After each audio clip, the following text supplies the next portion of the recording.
Alexander, the Prince of Orange. Your Excellency, Mr. Abu Taleb, Mayor of Rotterdam City, distinguished guests, it's really an honor to have the opportunity to address you at the opening ceremony of the conference regarding deltas in time of climate change on behalf of my country, Vietnam. This conference underlies the intention and good spirit of the Netherlands and Rotterdam City in particular to strengthen the cooperation between the delta country and their delta city, coping with the challenges on climate change. The conference Delta in time of climate change provide an excellent platform for many countries to discuss and share experiences on how to adequately respond to climate change. In my view, global issues like climate change should be dealt with in a global context of partnership and with action taken locally. It is of utmost importance to share experience, knowledge, effective and innovative approaches to find adequate and affordable solutions to build a sustainable future. Governments are key in leading the process of adaptation plans to provide continued safety and security to the inhabitants in the delta region. As adaptation measures are expensive, it requires, especially in developing countries, a thorough planning process in relation to task urgency and finance. Vietnam is actually in the middle of this process. At global scale, Vietnam is one of the utmost affected countries to climate change impacts. Vietnam has two major delta regions, the Mekong Delta and Red River Delta. The Mekong Delta is an area of special concern. It is one of the most densely populated parts of Vietnam. It is home to 70 million people, that is about 20% of the whole population. Furthermore, it's the rice bowl of the country, playing a crucial role in national food security. The Mekong Delta produces half of Vietnam's rice and an even larger share of fishery and fruit products. Besides the rural area, we also have concern regarding with our major cities, such as Ho Chi Minh City and Cần Thơ. These cities these days are more frequently threatened by floods caused by changing rainfall pattern, extremely river discharges, worsening drainage, and increasing salinization. Without timely adaptation measures, the situation will get worse and downturn the economy. We realize that the urban and infrastructure planning is a key to safeguarding current investment, but also to unlock future investments. An integrated climate-proof development strategy will allow infrastructure and modern ports to develop, as well as processing industry to flourish in the key economic zone, triggering new investment to Vietnam. The government is the first party to take action. What impact will climate change have on Vietnam? Climate change poses threat at several levels. Rainfall is predicted to increase and the country will face more intensive tropical storm. Sea level rise are expected to rise by 33 centimeters by 2050 and 1 meter by 2010 and 100. For the low-lying Mekong Delta, this is a particular grim forecast. The sea level rise projected for 2050 would expose around 45% of the delta land area to extreme salinization and crop damage through flooding. Crop productivity for rice is forecast to fall by 9%.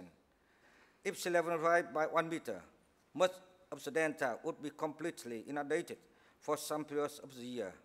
A displacement of up to 22 million people will be a reality, with losses of 10% of our GDP. Presenting this forecast, it's clear that Vietnam is fully committed to prepare for a certain future and is eager to find partnership with other delta countries that are hitting the same challenges of adaptation and improved water management. Decision-making has become more complex due to uncertainty about climate change, sea level rise, storm, zone intrusion, etc. to continue to attract investment in the Delta area and the Delta city, it is required to secure this investment by sustainable development plans. The plan will secure safety, no flooding, access to infrastructure, clean water, and space for future expansion. I'm convinced that the best approach, like the Dutch Delta plan, starts with long-term strategic planning. This is required to facilitate integrated decision-making that leads to effective and cost-efficient implementation. Meanwhile, we also have to assure that the economic development does not come as a price of the environment. Therefore, approaches through strategic environmental assessment should be applied to support well-balanced and sustainable decision-making.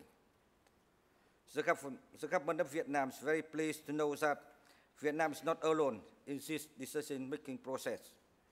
The Netherlands and Vietnam have very close cooperation in the field of water management and climate change adaptation. Many lessons can be drawn from the Dutch experience and innovative approaches applied. The Netherlands has demonstrated proven and successful technology, and is a good inspiration to Vietnam. During the last year, 7 high-level visits was organized from Vietnamese government to the Netherlands to experience the Dutch approach and the Delta plan.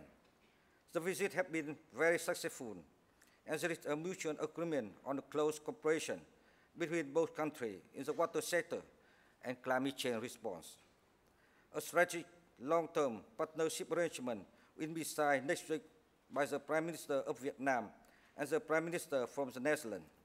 Both climate change response plan for the Mekong Delta and the special development plan for Ho Chi Minh City and their cooperation with Rotterdam will be included in this strategic partnership arrangement. I am looking forward to learn from all countries represented during this conference on your views and strategy. I would like to encourage everybody to make this conference a platform for global partnership of the Delta country to exchange knowledge and technology on successful adaptation measures. Finally, I wish everybody a very constructive conference. Thank you for your attention.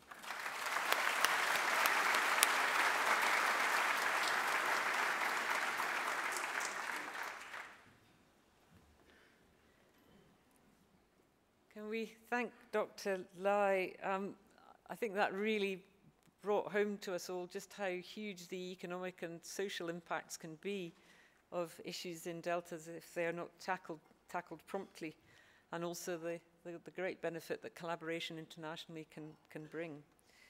Our next speaker is very well known to those of you from the Netherlands, Nguyen, the Delta Commissioner, the first Delta Commissioner, appointed on the 1st of February 2010, and is the Government Commissioner for the Delta Programme, and will be drawing up and updating and implementing the Delta Programme on behalf of government, including its financial consequences, and really bringing together all of the issues that we're going to be talking about today.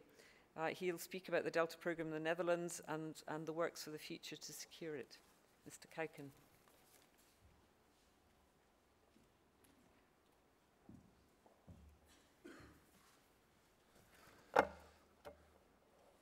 Your Royal Highness, Excellencies, ladies and gentlemen, I would prefer to take you all out into a helicopter and fly with you over the Netherlands to show you what we are working on in this beautiful delta.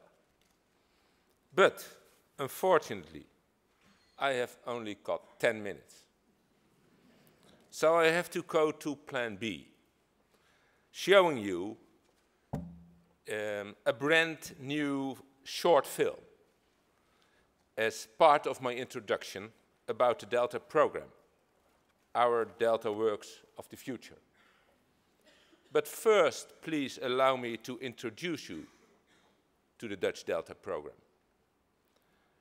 As Your Royal Highness the Prince of Orange and His Excellency Mr. Lai just illustrated, all over the world delta regions are faced with a similar situation.